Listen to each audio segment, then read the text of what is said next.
This is Charles Johnson, National Editor of Top Producer Magazine. I'm here with Floyd Gaibler, who was Deputy Undersecretary of Agriculture in the Bush administration. Floyd, could you tell us, with this new administration now in office, what are some of the immediate challenges for USDA with them? What's this new secretary going to have to deal with right off the bat? Well, thanks, Charles. Obviously, Secretary Velsack is coming into a very large agency, $90 billion budget, 100,000 employees, and a whole lot of, 9 mission areas and programs and activities to manage.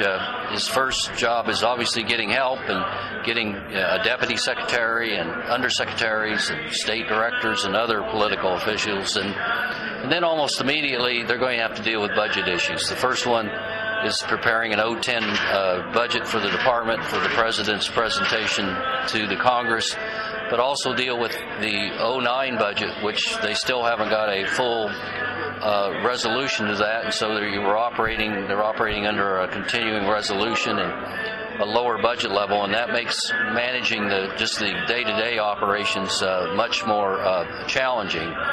And they will also have to start doing things like continuing implementation of the Farm Bill.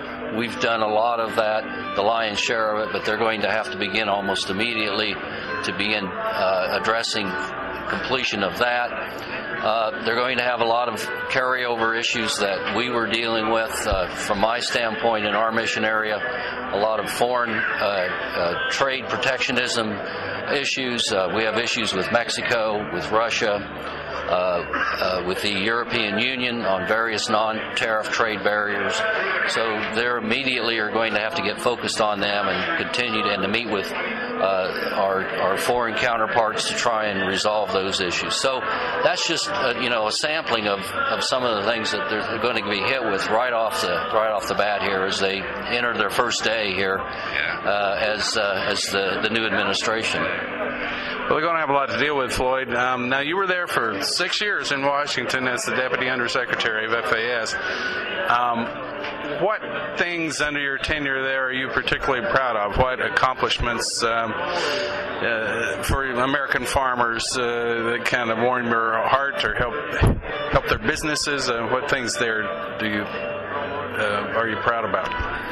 Well, we had 3 agencies under my jurisdiction: Foreign Ag Service, a Risk Management Agency, and the Farm Service Agency. With the Foreign Agricultural Service, one of the first things we did internally was reorganize the Foreign Agricultural Service to address have a better ability to address all of these non-tariff trade issues. We deal with them and have to spend so much time and effort that we realize that our current makeup of foreign agriculture was not sufficiently positioned to deal with these issues. The other area of importance in that area was the Bush administration's efforts to expand global trade.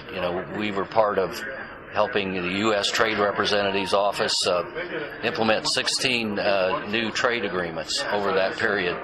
And they've made a tremendous difference in terms of our ability to export. We obviously experienced record growth of exports over that tenure. With respect to the Risk Management Agency, we have grown that program several-fold. We've made tremendous amount of progress in expanding new products, adding livestock, specialty crops, even seafood, catfish, that sort of thing. But also these yield endorsement policies that we've enacted over the last couple years to recognize the ability of these new biotech attributes to reduce the impacts of drought and insects and others.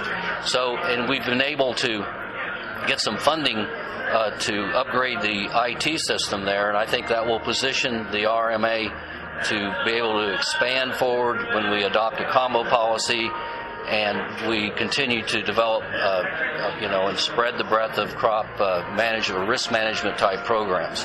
With FSA, that one's been our biggest challenge. Like all the agencies, they've been underfunded.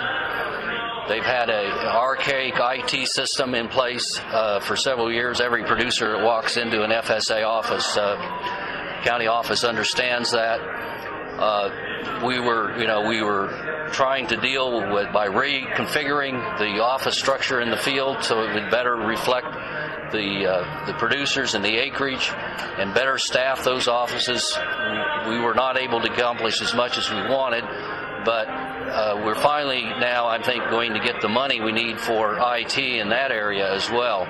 But I think the most important thing that FSA has done is that given the budget constraints and the archaic technology, it's just amazing to me how the Farm Service Agency employees have been able to continue to meet whatever is thrown at them. Farm bills, disaster programs, conservation programs, whatever it is, they've been able to step up and do it. And so, I hope it's with our leadership and inspiration that, they've been able to do that as effectively as they can. But I think we're in a position now that, the money for the IT will come. Hopefully they'll get more funding to operate their programs, the salaries and expenses particularly, and that they will be in a position to continue to, fully implement the new Farm Bill, because this new Farm Bill has many more programs under Title I, the commodity programs, a new disaster program, a new acre program. So I think we've at least laid the groundwork to make that all happen.